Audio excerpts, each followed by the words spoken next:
Abdullah bin Abbas menyampaikan kepada Nabi SAW, mengatakan, kira-kira seperti apa sih balasan jasa seorang anak kepada orang tuanya? Maka kata Nabi SAW, dia tidak bisa membalasnya sampai kalau dia menemukan orang tuanya dalam keadaan keterbudakan kemudian dia bebaskan. Artinya sulit terjadi orang tua bisa jadi budak, tapi pada saat dia jadi budak kemudian dibebaskan, dia berusaha membebaskannya, maka itu baru mungkin dia bisa sampai pada hal membalas kebaikan kedua orang tuanya. Ulama sepakat semua ahli sunnah wal jamaah, tidak ada khilaf di antara mereka tentang wajibnya bakti dengan orang tua, walaupun orang tuanya itu dasarnya tidak berbuat baik dengan si anak.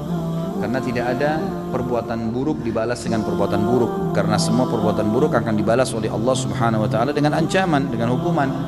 Jadi jangan sampai karena orang tua kita dulu tidak ngurus, ibu kita membuang kita misalnya, atau ayah kita tidak memberikan nafkah, meninggalkan begitu saja, maka pada saat si anak ini misal dibesarkan oleh seseorang, kemudian dia bertemu dengan orang tuanya setelah itu, tetap saja walaupun dibuang dari kecil, dia tidak gugur darinya hukum bakti. Walaupun orang tuanya itu jahat, walaupun dia temui orang tuanya itu pemabuk, ibunya pezina, tetap saja dia harus berbakti. Jadi tidak gugur hukum bakti. Apalagi kalau dasarnya orang tuanya mengurusi dari kecil, ini lebih luar biasa lagi. Ini lebih luar biasa lagi.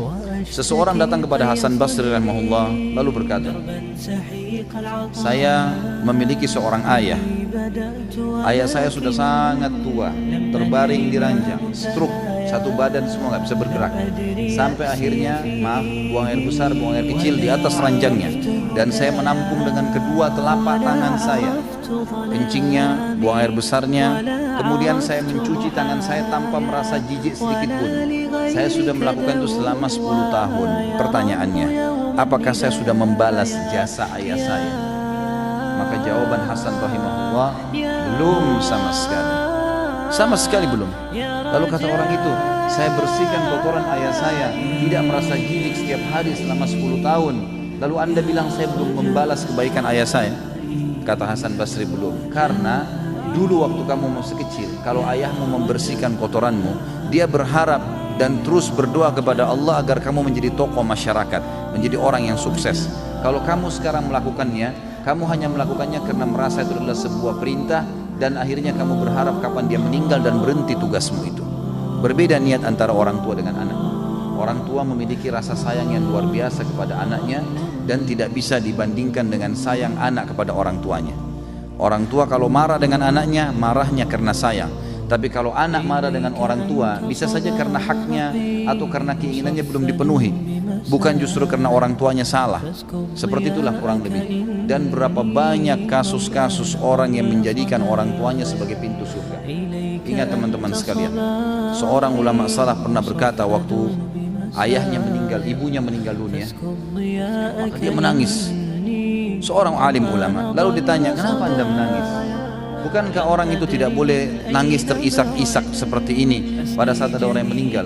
Dia bilang, saya bukan menangis karena orang tua saya ini, ya, karena diahnya secara pribadi, bukan karena diahnya. Karena selama dia hidup saya berbakti alhamdulillah. Tapi saya menangis karena dengan matinya ibu saya berarti setengah pintu surga sudah tertutup buat saya. Tinggal ayah saya satu ini dan ini saya harus jaga, dan ini setengah pintu. Dan betapa ruginya orang yang sudah meninggal kedua orang tuanya sementara mereka tidak berbakti padanya. Teman-teman renungi, berapa banyak orang di antara anda yang orang tuanya masih hidup alhamdulillah, cuma kebetulan beda kampung, beda kota, tinggal telepon, tinggal kirimin hadiah, pakaian, makanan, tidak ada susahnya. Tapi subhanallah kita tidak lakukan. Kita lakukan kepada teman-teman kita malah. Kita lakukan kepada orang-orang yang kita senangi, yang mungkin tetangga, mungkin sahabat dekat, mungkin orang-orang ini hanya sekedar memberikan peluang-peluang kecil dari urusan dunia, dan kita lupakan kepada orang tua kita. Ini satu hal yang luar biasa yang harus kita perbaiki. Seorang anak muda di Jeddah sempat tervonis di pengadilan, akan divonis di pengadilan karena banyak indikasi, bukti-bukti kalau dia berbuat salah, padahal dia terzalimi. Maka dia menelpon kepada seorang syekh yang saya kebetulan dengar ceramahnya, disampaikan tentang kisah ini.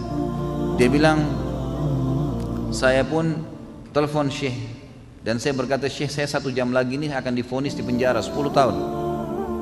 Ini luar biasa dan saya tidak punya bukti. saya harus lakukan apa nih? Kata syekhnya, kamu masih punya orang tua yang hidup gak? Dia bilang masih ada ibu saya. Kalau ayah saya sudah meninggal. Dia bilang sekarang kamu mumpung masih ada waktu 1 jam, keluar dari pengadilan itu, dikasih kesempatan keluar.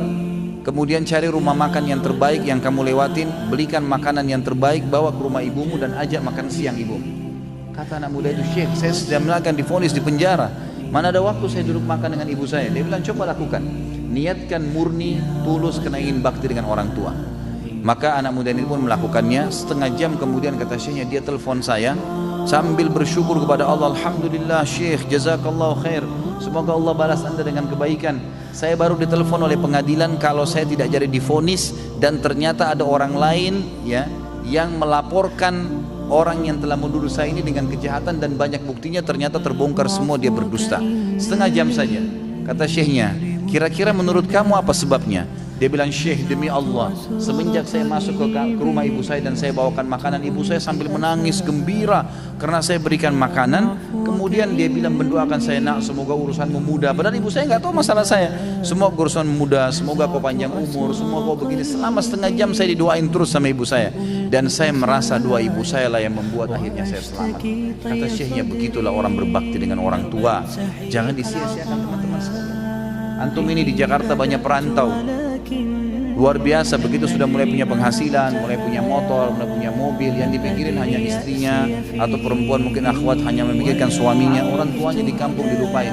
Oh gampang, orang tua saya kan tidak pernah nuntut apa-apa. Emang orang tua nggak bakal nuntut. Orang tua yang baik itu tidak akan pernah mau nuntut, walaupun mungkin mereka nggak punya makanan di kampung sana. Mereka nggak bakal telepon anaknya, nggak mau susahin. Tapi kitanya harus bisa pengertian. Ada syekh juga, seorang syekh di Jeddah. Ini mungkin saya pernah ceritakan, kisahnya saya reviewkan kembali. Beliau lagi khutbah Jumat, dan kebetulan cuplikannya ada di HP saya, dikirim. Sangat luar biasa, suaranya Masya Allah, bagus sekali kalau dia mengaji. Sampai masjidnya itu selalu penuh gara-gara suaranya. Dan memang dia juga kalau ceramah Masya Allah bagus. Banyak cuplikan ceramah dia, diantaranya dia cerita. Dia bilang, saya lagi sholat, kemudian di rakaat kedua Jumat, tiba-tiba ada keributan di tengah-tengah saf di masjid. Habis selesai salam, saya lalu tanya, ada apa? Pakai mic. Mereka mengatakan, Syekh, ada satu orang tadi jatuh di sujud di rakaat kedua, di sujud pertama di rakaat kedua. Kata syekhnya, baik, berikan dia nafas, jangan didesak, dan bawa ke rumah sakit terdekat cepat.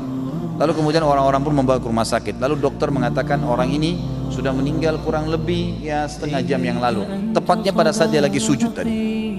Maka syekh ini mengatakan, saya pun kagum, orang ini mati di hari Jumat lagi sujud, gitu kan? Mati hari Jumat ini ada hadis sahih menjelaskan kalau dia akan selamat dari fitnah kubur. Tidak ditanya lagi oleh malaikat siapa Tuhanmu, siapa Nabimu, apa kita pun nggak ada fitnah kubur. Dan juga dia meninggal dalam keadaan sujud.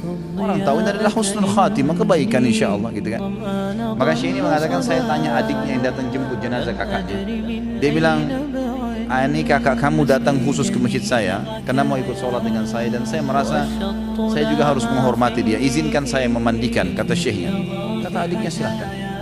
Karena ini laki-laki, maka dikatakan silahkan. Maka syekhnya pun memandikan. Kata syekhnya, di malam azza, di malam takziah pertama, saya lalu mengatakan, saya ingin tanya setelah menyambut tamu segala yang datang, dia tanya sama adiknya, apa sih perbuatan kakak kamu ini sampai Allah tutup dengan kebaikan seperti ini? Kata adiknya, Syekh, kami punya seorang ibu yang tua. Kami sudah meninggal, dan ibu kami ini, kami selalu berbakti. Semua kami anaknya 6 orang berbakti semua. Tapi kakak saya ini punya ciri khas tersendiri. Dia kalau datang, selalu dia yang paling pertama datang ke rumah ibu kami. Selalu kalau kami datang, kami temukan sudah ada. Kemudian dia yang selalu menyisirkan rambutnya, dia selalu yang menyiapkan samponya, sabunnya, bajunya ditata rapi. Padahal laki-laki, diurus semua. Ibu itu, padahal ibu ini tinggal serumah sendiri, anak-anaknya sudah rumah tangga juga. Tapi tiap hari mereka lakukan itu. Dan kami selalu didahului oleh dia. Sampai hal kecil, sampo dan sabun pun selalu saya dibelikan sama dia. Dari hal-hal kecil, sisirnya patah sedikit dibelikan yang baru. Selalu rambutnya disisirkan, pakaiannya dirapikan, dia urus benar. Kata syekhnya, pantas Allah tutup dia dengan kebaikan. Pantas Allah tutup dia dengan dengan kebaikan. Teman-teman, jangan sia-siakan waktu. Kalau orang tua masih hidup bakti, sedangkan sudah meninggal saja, kita masih bisa berbakti dengan mereka, dengan mendoakan, dengan bersedekah buat mereka, dengan haji dan umrah. Ya, kita lakukan apa yang disunnahkan oleh Nabi SAW, ya kan? Menyambung hubungan dengan orang-orang terdekat, sebagaimana Nabi SAW sudah menekankan kepada kita semua, kalau kedudukan ibu itu diganti setelah meninggal dengan khalah. Khalah itu saudarinya ibu, gitu kan? Dan yang mengganti posisi ayah adalah ammah. Ammah itu paman. Ya. Jadi ulama coba memberikan tingkatannya. Orang yang paling layak dibakti setelah orang tua kita meninggal adalah saudarinya ibu, yang dikenal dengan khalah. Ini bersamaan derajatnya dengan saudara laki-lakinya ayah. Kemudian datang setelahnya saudara laki-laki ibu bersamaan dengan saudari perempuan ayah. Jadi ini level-level yang semestinya harus kita jaga sesuai dengan sabda Nabi SAW, al-khalatu bimanzilatil khala itu saudarinya ibu, seperti posisinya ibu itu sendiri.